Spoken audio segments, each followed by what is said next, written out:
I don't know. I don't have anything else to say on that. I don't even know if I'm gonna include this in the video because I'm, like, sick and stuffy, and I'm probably talking crazy because 'cause I'm sick and stuffy. So this week, we're between books in the Patreon Discord server on the book club that we've been doing, and so, we're watching Sound City this week instead of reading a book. So I rewatched Sound City. I haven't watched it in a little while. I think it's been, like, a year or so since I've watched it, and I had forgotten how much I don't know what the word is. It's not quite snobbery, but it's kinda like snobbery. It's like when people they equate their own personal preference and their own personal taste or their own personal workflow, um, their preferences with workflow as being inherently or empirically better than the alternative. So it's like the analog versus digital people, right? That's one of them. But I had forgotten how much of that there was in this documentary. Like, there's one point, I forget who it was, but they were saying the less technology you had, the better the record you had. And I was just like, what the heck? Like, this is like we just read the Susan Rogers This Is What It Sounds Like book. And in that book, she's talking about the brain and how different brains react differently to different elements of music and how there's all these different spectrums for different things. And one of the things she talks about is realism and abstraction, right? And how before we had digital, before we had Pro Tools and all that stuff, a lot of times if you were making music, you had to be able to play an instrument. You had to be able to, whenever you heard music, you could picture someone playing a certain instrument to create that music.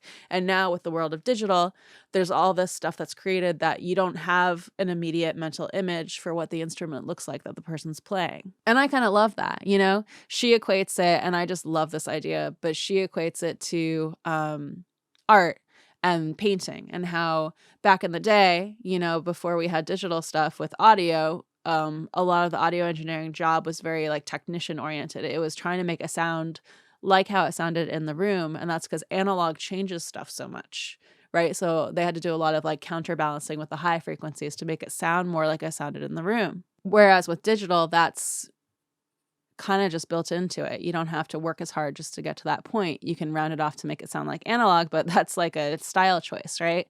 So she was talking about that, whereas with painting back in the day, it was the same type of thing. A lot of times it was before photography was invented, a lot of painters had a very technician-oriented job. Technician, I don't know if they would say that, but it was all about painting realistically, right? And then when photography was invented, all of a sudden that wasn't as necessary to be able to paint super realistically. And then we had all these art movements that were abstract art movements because now we have photography for realistic stuff, right?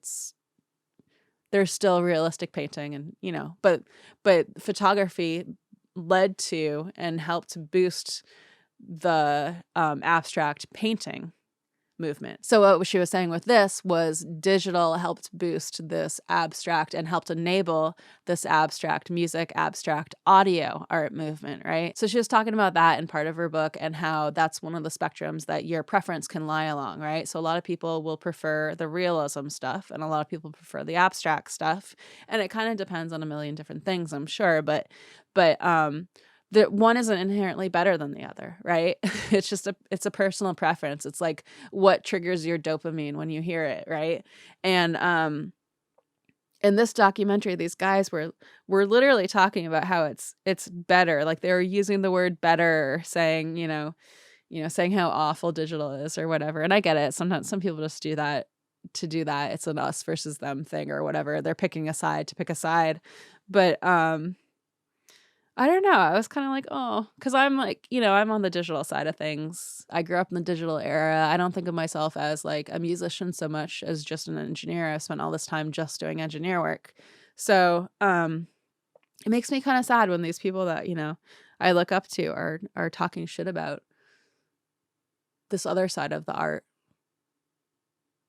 I don't know, it just makes me kind of sad. And then like at one point they're talking about Dave Grohl was talking about this. He was saying he loves when there's that human element, talking about realism. He didn't use the word realism, but realism in music. And he was saying how he loves that human element and he hears something and he gets that feeling of, oh, I could do that too. That's what he loves and that's what he views as better, right? He prefers that But he didn't say he prefers that. He said that's better, right? And I thought that was really interesting because he's like, oh, saying in general, if you can get that feeling of, oh, I could do that too, as if this is a universal thing. And I was sitting there listening to it being like, I'm on the opposite end of that. When I hear the realism stuff, I'm like, oh, that would take a lot more for me to be a part of.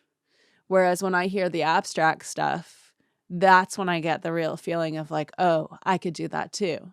Because I understand how that stuff's put together. I understand how those tools are used to make those sounds.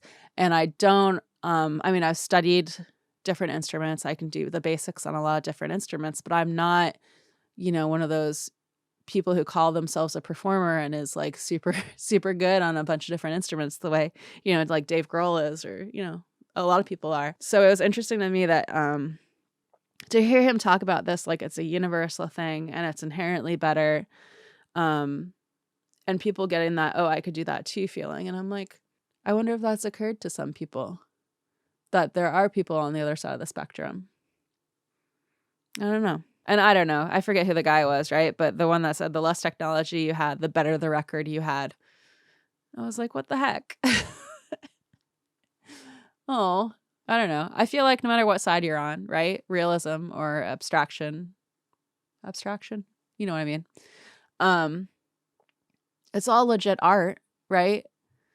And I think there have been attitudes like that too with the artists, visual artists that did realism, talking shit about abstraction.